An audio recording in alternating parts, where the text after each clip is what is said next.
Ian here from Funner Computer. We're going to add more to our game. I'm going to drag around over here, make sure that I am on the tile map, and then select some terrain, and let's add some terrain.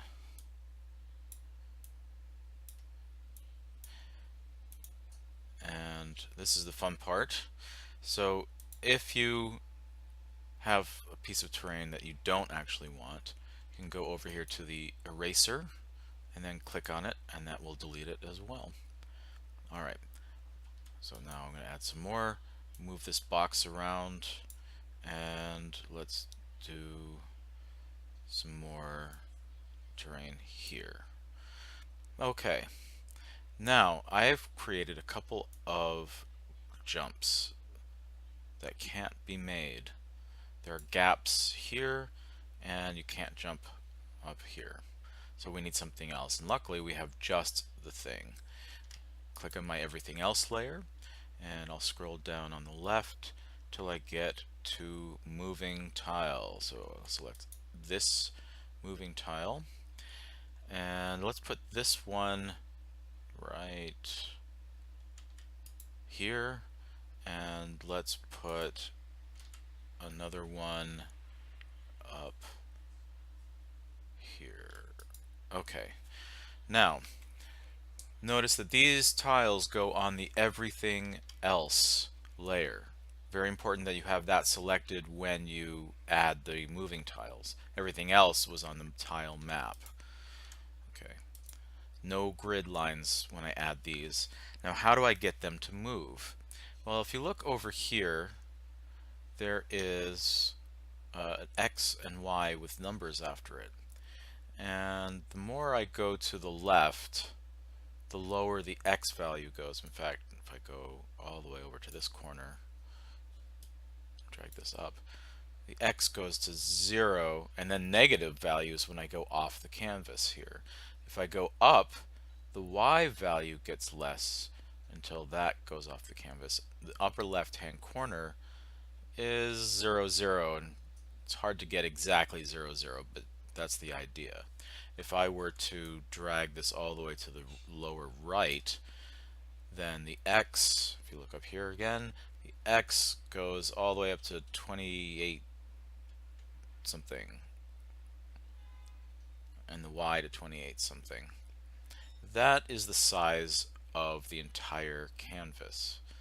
Okay, so you can determine the position of everything by its X and Y position, and that's going to be the position of its upper left hand corner. So this block over here, this moving tile, its upper left hand corner is about 590,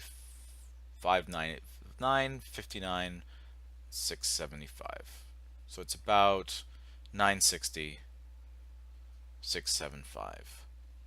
Okay, so this is going to end over here in this upper left hand corner where the mouse is.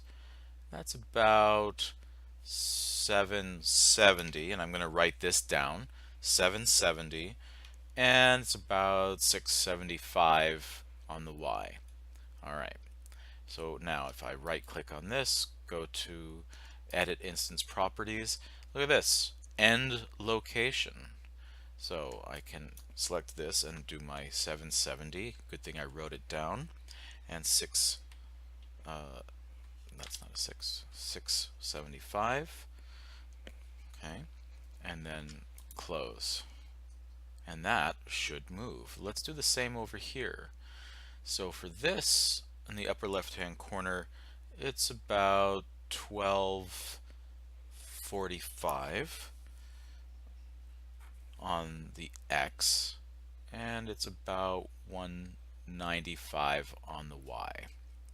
Well, this is going to move all the way down to this position down here, and this will be at the same on the X, 1245, and on the Y, let's say 480.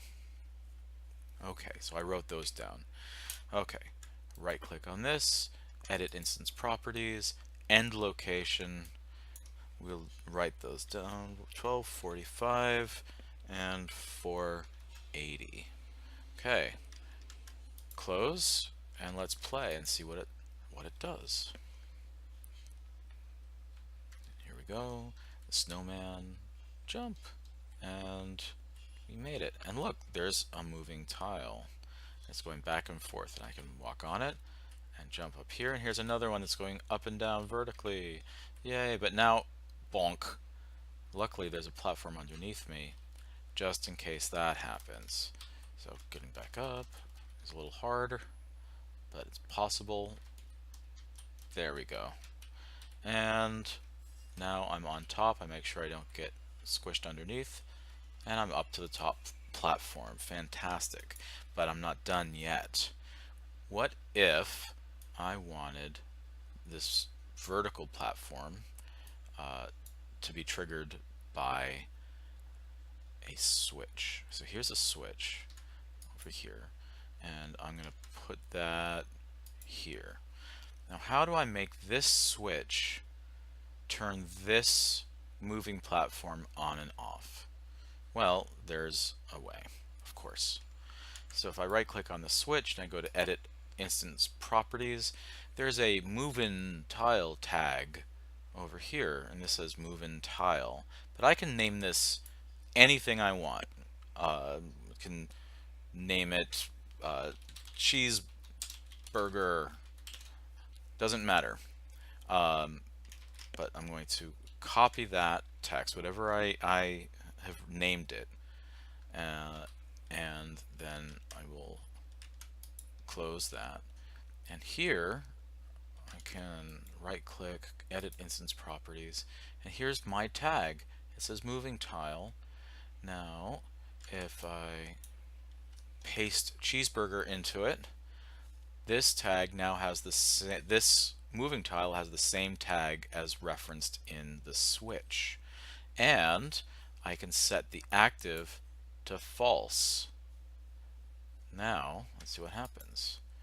If I play the game now, okay, past the snowman, down here, onto the moving platform, and this platform no longer moves.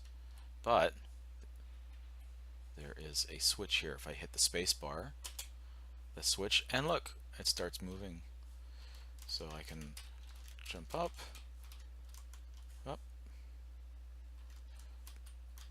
there we go, and onto this, and all the way up to the top. Yay! Thanks for listening.